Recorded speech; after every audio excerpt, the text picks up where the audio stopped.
Just down Lee Street in Greenville, there's a sign on a store that says going out of business, and that's probably how a lot of folks here feel about the city government.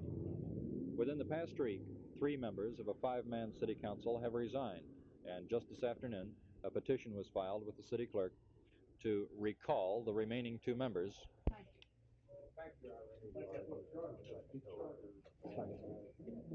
Mr. Horton, what is the petition you just filed now with the city clerk?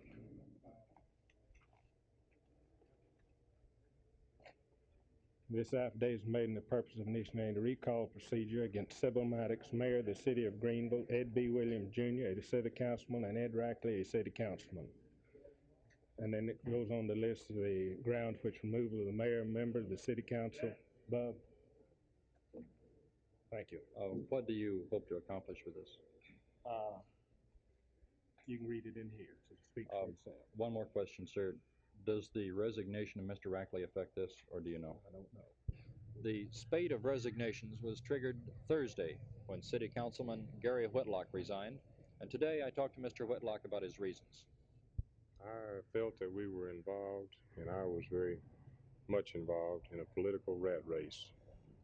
I felt that I could no longer serve any useful purpose as a member of the council. Do you feel then that the council is perhaps not serving the best interests of the city? Very definitely.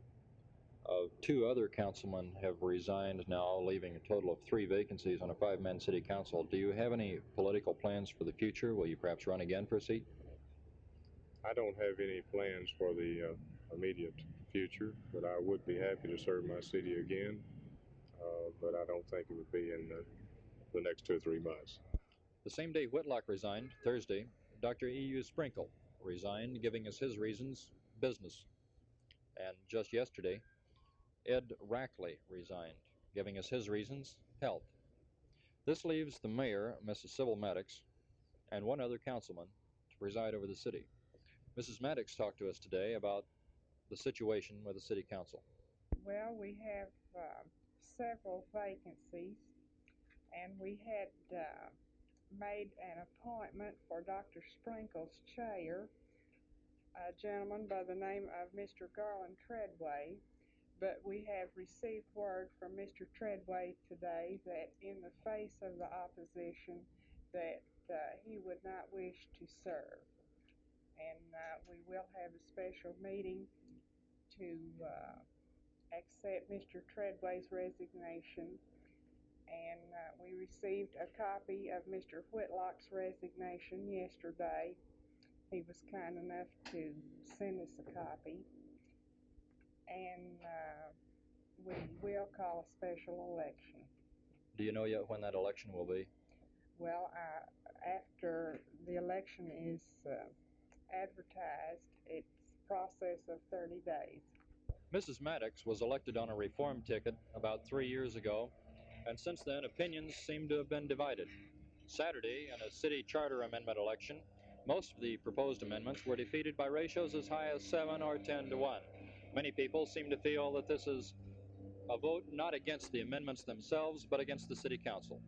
Well, some people have talked of asking the governor to intercede. Rumors have it that some have even actually called Governor Smith, and they've decided that this is not in the governor's position. Others have talked about asking county commissioners to intercede and to appoint a government, but this apparently will not happen either. Most folks in Greenville hope that it can be worked out peaceably. Phil Reynolds, Channel 8 News in Greenville.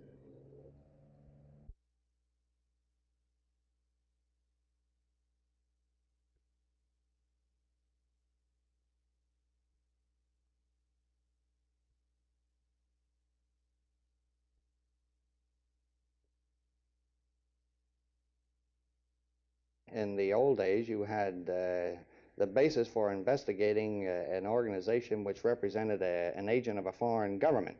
Today, you have an indigenous movement, many of the members of which are communist in nature and yet are not representative of a foreign power. At the same time, many of these individuals established through lines of communication links with other so-called new leftist elements abroad in foreign countries, so that there is a similarity in the pattern of activities that takes place on the part of new leftists in many countries abroad and in the United States. So you'll get many of your New Left elements here traveling to places like Germany and France and Britain and to meetings behind the foreign curtain, or behind the Iron Curtain in your communist bloc countries. In the same vein, you'll get foreign New Left elements who travel from foreign countries inside the United States, all of whom are talking in terms of the United States being a so-called imperialistic nation and the need to do something to disrupt the so-called war-making machine of the United States.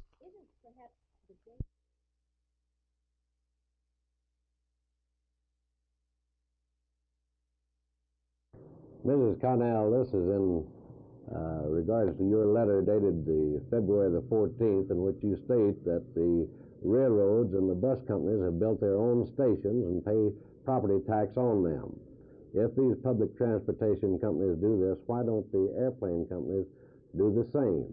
I will appreciate it if you can explain this to me. Well, actually, Ms. Connell, the airlines are among our biggest taxpayers. They pay taxes on all of their aircraft on an apportionment basis, depending upon the number of miles they fly throughout Texas compared with the total system miles. Now, Love Field itself is municipally owned. It was built by revenue bonds, which are in turn paid off by rents and fees paid by the airlines. These fees are in the landing fees and rents that they pay for the occupation of those buildings. I hope this will answer your question, Ms. Connell. However, if you need any more explanation, we'd be glad for you to contact us. Thank you.